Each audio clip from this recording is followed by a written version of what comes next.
रोका जाए और अगर राष्ट्रपति जी के यहाँ से भी कोई ठोस कार्रवाई नहीं हुई, हम 2 दिन और 3 दिन इंतजार और कर रहे हैं, तो हमने तय कर लिया है, हमारे एडवोकेट्स ने तैयार कर लिया है, लीगल टीम ने तैयार कर लिया है, हम कोर्ट जाके उनकी यात्रा को रुकवाने के लिए पूरा प्रयास। ये यात्रा चूंकि दिल्ली से निकल रही है, अगर ये मध्य प्रदेश में हो रही होती तो फिर हम आमने सामने भी फिजिकली जरूरत पड़ती तो भी मुकाबला करते। किसी कीमत पर ये मंसूबे इनके सफल नहीं होने देंगे, न देश में संविधान का अपमान होने देंगे, न देश के एक कोई बहुत बड़े महापुरुष हैं, उन्होंने कहा बागेश्वर बाबा की पदयात्रा नहीं करने देंगे, सुप्रीम कोर्ट जाएंगे। हाँ, कल कहीं उनका नाम तो हम भूल गए। उन्होंने राष्ट्रपति जी को पत्र लिख के कहा है कि बाबा की पदयात्रा आएगी तो हम लोग रोकेंगे और सुप्रीम कोर्ट जाएंगे। अब हमारे पास उनका मोबाइल नंबर नहीं है, तो हम फट तो पहले फोन से डालते। उन्हें ये पता ही नहीं है कि हम बहुत टेढ़े आदमी हैं। पहली बात तो हमें छेड़ना नहीं चाहिए, छेड़ा है तो अपन छोड़ेंगे भी नहीं बेटे। जिसको हिंदू हिंदू हिंदू हिंदू कहते हैं, चलो मैं चुनौती देता हूँ, धीरेन्द्र जवाब दे दे, इस बात का जवाब दे दे, अनुराधाचार्य तू जवाब दे दे भाई, बाबा जगत गुरु अकल का अंधे वो जवाब दे दे। क्या है हिंदू? लिखा है हिंदू? तुम्हारी रामायण में कहीं हिंदू लिखा? रामचरितमानस वाल्मीकि रामायण में हिंदू का जिक्र है, गीता में हिंदू का जिक्र है, महाभारत में शिव पुराण में कहीं हिंदू का जिक्र है? कहां से आया?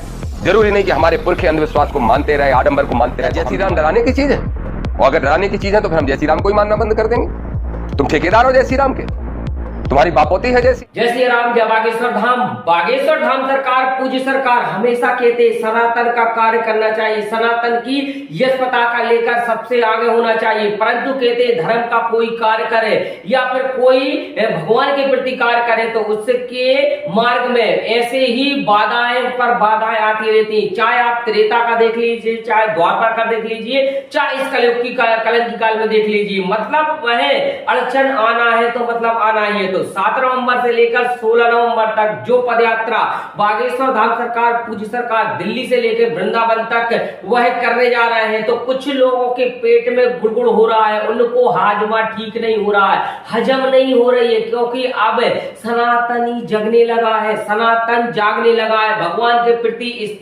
वह उनके प्रति श्रद्धा और भावना तरीके से उनके प्रति आकर्षण होने लगा है भगवान के प्रति। जो कहते थे भगवान नहीं है, उनकी ठटरी गठरी बांधने के लिए बागेश्वर धाम सरकार, पूज्य सरकार अथक प्रयास कर रहे हैं। आइए अब मैं आपको मेन सार बताता हूं वीडियो का, क्योंकि बागेश्वर धाम सरकार, पूज्य सरकार की पदयात्रा 7 नवंबर से लेकर 16 नवंबर तक निकलना। उसके पदयात्रा में कुछ बागड़ बिल्ले कह रहे हैं इस पदयात्रा को कैंसिल करेंगे, इस पदयात्रा को नहीं करने देंगे, यदि करेंगे तो हम भी रोड पर आकर आंदोलन करेंगे। तो वह पूज्य सरकार ने कहा है तो वो तो कहा है, परंतु उस व्यक्ति ने जो मतलब यदुवंशी होते हुए भी भगवान कृष्ण की जन्मभूमि जा रहे हैं बागेश्वर धाम सरकार, दिल्ली से वृंदावन तक की पदयात्रा करके, मतलब वृंदावन की मतलब यदुवंशी होते हुए यद भगवान के कुल का होता हुआ भी वो व्यक्ति मतलब भगवान के कार्य में भी अड़चन डाल रहा। अब आप कहेंगे कि हिंदू राष्ट्र की बात करते हैं बागेश्वर धाम सरकार, तो हिंदू राष्ट्र की बात बाद में करेंगे, पहले मथुरा वृंदावन का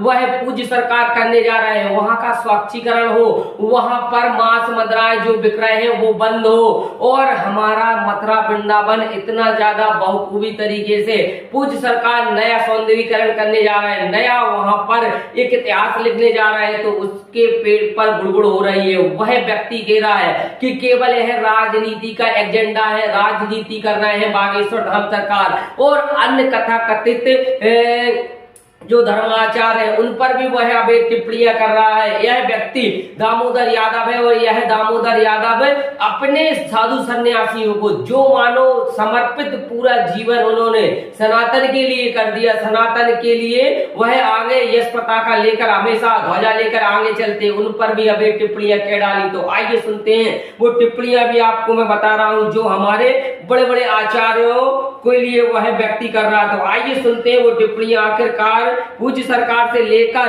वह बागेश्वर धाम सरकार से लेकर जगत गुरु भगवान रामभद्राचार्य जी महाराज जी को तक नहीं छोड़ा इस व्यक्ति ने। तो आइए सुनते हैं थोड़ी सी टिप्पणी, इसके बाद पुनः जाइए नहीं, चर्चा करेंगे और इसका राज करेंगे उजागर। आखिरकार यह शक्ति लोकप्रियता पाने के लिए यह व्यक्ति कहां तक नीचे गिर गया। तो आइए सुनते हैं। किस यात्रा को रोका जाए, और अगर राष्ट्रपति जी के यहाँ से भी कोई ठोस कार्रवाई नहीं हुई, हम 2 दिन और 3 दिन इंतजार और कर रहे हैं, तो हमने तय कर लिया है, हमारे एडवोकेट्स ने तैयार कर लिया है, लीगल टीम ने तैयार कर लिया है, हम कोर्ट जाके उनकी यात्रा को रुकवाने के लिए पूरा प्रयास। ये यात्रा चूंकि दिल्ली से निकल रही है, अगर ये मध्य प्रदेश में हो रही होती तो फिर हम आमने सामने भी फिजिकली जरूरत पड़ती तो भी मुकाबला करते। किसी कीमत पर ये मंसूबे इनके सफल नहीं होने देंगे, न देश में संविधान का अपमान होने देंगे, न देश के एक कोई बहुत बड़े महापुरुष हैं, उन्होंने कहा बागेश्वर बाबा की पदयात्रा नहीं करने देंगे, सुप्रीम कोर्ट जाएंगे। हाँ, कल कहीं उनका नाम तो हम भूल गए। उन्होंने राष्ट्रपति जी को पत्र लिख के कहा है कि बाबा की पदयात्रा आएगी तो हम लोग रोकेंगे और सुप्रीम कोर्ट जाएंगे। अब हमारे पास उनका मोबाइल नंबर नहीं है, तो हम फट तो पहले फोन से डालते। उन्हें ये पता ही नहीं है कि हम बहुत टेढ़े आदमी हैं। पहली बात तो हमें छेड़ना नहीं चाहिए, छेड़ा है तो अपन छोड़ेंगे भी नहीं बेटे। जिसको हिंदू हिंदू हिंदू हिंदू कहते हैं। चलो मैं चुनौती देता हूँ, धीरेन्द्र जवाब दे दे इस बात का, जवाब दे दे। अनुराधाचार्य तू जवाब दे दे भाई। बाबा जगत गुरु अकल का अंधे वो जवाब दे दे। क्या है हिंदू, लिखा है हिंदू?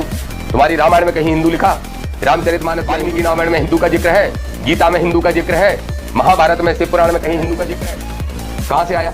जरूरी नहीं कि हमारे पुरखे अंधविश्वास को मानते रहे, आडंबर को मानते रहे। जय श्री राम डराने की चीज है, और अगर डराने की चीज है तो फिर हम जय श्री राम को ही मानना बंद कर देंगे। तुम ठेकेदार हो जय श्री राम के, तुम्हारी बापोती है जय श्री राम। तो पूज्य सरकार से लेके वह जगत गुरु भगवान रामभद्राचार्य जी महाराज जी को केले अकल का अंधा। यह व्यक्ति मतलब कोई भी व्यक्ति को पहले मतलब कहने से पहले सोचना चाहिए कि इतने बड़े धर्माचार्य जगत गुरु पीठाधीश्वर तुलसीदास पीठाधीश्वर मतलब पूरा कंठस्थ उन्होंने हाई सुप्रीम कोर्ट में माननीय जज के सामने पूरा कंठस्थ बता दिया हुआ है, इनको कह रहे हैं अकल का अंधा है। तो इस तरीके से मतलब अबे टिप्पणी कर रहा है। अब आइए मेन टॉपिक, हमारे सनातन को ही, हमारे सनातन के व्यक्ति ही हमेशा टारगेट करते हैं। दूसरे मजहब के व्यक्तियों पर कभी टारगेट करके बताओ, कभी मुस्लिम समुदाय पर टारगेट करके बताओ, कभी ईसाइयों के प्रति टारगेट करके बताओ, कभी सिखों के प्रति टारगेट करके बताओ।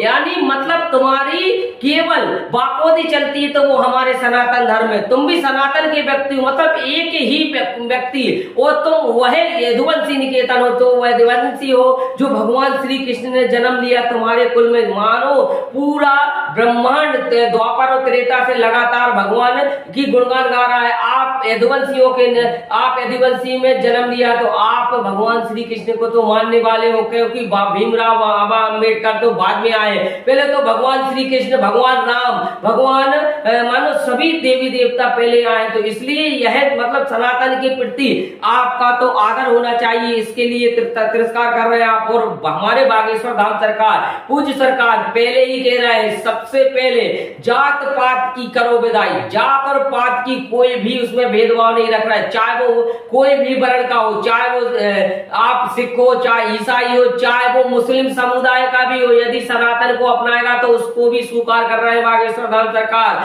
चाहे वो यदुवंशी हो, चाहे वो ब्राह्मण हो, चाहे वो कोई भी वर्ण का हो, कोई भी व्यक्ति हो, वह सनातन का यदि कार्य कर रहा है, सनातन के प्रति यदि आने का वह आग्रह कर रहा है, तो वो आप आकर सनातन अपना सकते हैं, सनातन की आवाज बन सकते हैं। तो इसलिए मतलब जात पात की विदाई कर रहे हैं हमारे बागेश्वर धाम सरकार, पूज्य सरकार। तो फिर क्यों आखिरकार क्यों इस तरीके से आप उन पर टिप्पणियां कर रहे हैं और क्यों इस पदयात्रा को रोकना चाह रहे हैं? तो अब आता है मेन और टॉपिक कि आखिरकार इस पदयात्रा को रोकने से इनके पेट में क्यों गुड़गुड़ी मच रही है। मतलब पदयात्रा रोकना चाहिए, रोकना चाहिए, इस तरीके से उनके पेट में गुड़गुड़ी मच रही है। तो इस तरीके से इसलिए मच रही है कि क्योंकि यह भी एक एजेंडा बन चुके हैं, अपनी रोटी सेकने, मतलब दूसरे की रोटी वह छीनकर अपनी रोटी सेकना चाहते हैं। मतलब अपनी राजनीति सस्ती लोकप्रियता पाने के लिए, अपनी राजनीति पाने के लिए, केवल टीआरपी लेने के लिए यह कार्य कर रहे हैं। अन्यथा कोई भी ऐसा इनका उद्देश्य नहीं है। ना ये देश के लिए कुछ कर सकते, ना कुछ देश के लिए ये बोल सकते। केवल हमारे साधु सन्यासियों पर, केवल हमारे महात्माओं पर वह अभेद टिप्पणियां कर सकते हैं। कभी तुम मुस्लिम समुदाय के, कभी भी मुस्लिम समुदाय के साधु सन्यासियों के प्रति अभेद टिप्पणियां करो, कभी तुम सिख और ईसाइयों के वह महात्माओं पर अभेद टिप्पणियां करके दिखाओ तो क्या होगा तुम्हारा हाल, ये मैं भी नहीं कह सकता। तो कमेंट में जरूर अपनी राय बताएं। आखिरकार इस तरीके से बागड़ बिल्ले जी आते कहां से हैं और कहां से हमारे धर्माचार्यों के प्रति इतनी ज्यादा अभेद टिप्पणियां करते हैं, इतनी ज्यादा वह उन पर लांछन लगाते हैं। वह जो व्यक्ति मानो एक भी उसके पास व्यक्ति नहीं हो, आज करोड़ों की जनसंख्या में उनके पीछे लगे हुए, तो कुछ ना कुछ तो चमत्कार है। आखिरकार इस पदयात्रा जरूर होगी और पदयात्रा में कोई बाधित नहीं कर सकता, ना कोई इसको रोक सकता। केवल रोक सकते हैं तो वो स्वयं साक्षात परमात्मा परमेश्वर अथवा कोई भी इल्ली गिल्ली इस धरती का तो नहीं रोक सकता। तो इस पदयात्रा में किस तरीके से आप समर्थन देंगे कृपया कर कमेंट में बताएं और अपनी राय जरूर दें। और ऐसे बागड़ बिल्लों के लिए इस देश में रहने का क्या हक है या फिर है, तो सनातन के प्रति यदि विद्रोह करना है ये, तो सनातन के प्रति मानो कोई भी तरीके से सनातन ये कहना लेके लायक नहीं है। तो बस इसी के साथ सभी को जय श्री राम, जय बागेश्वर।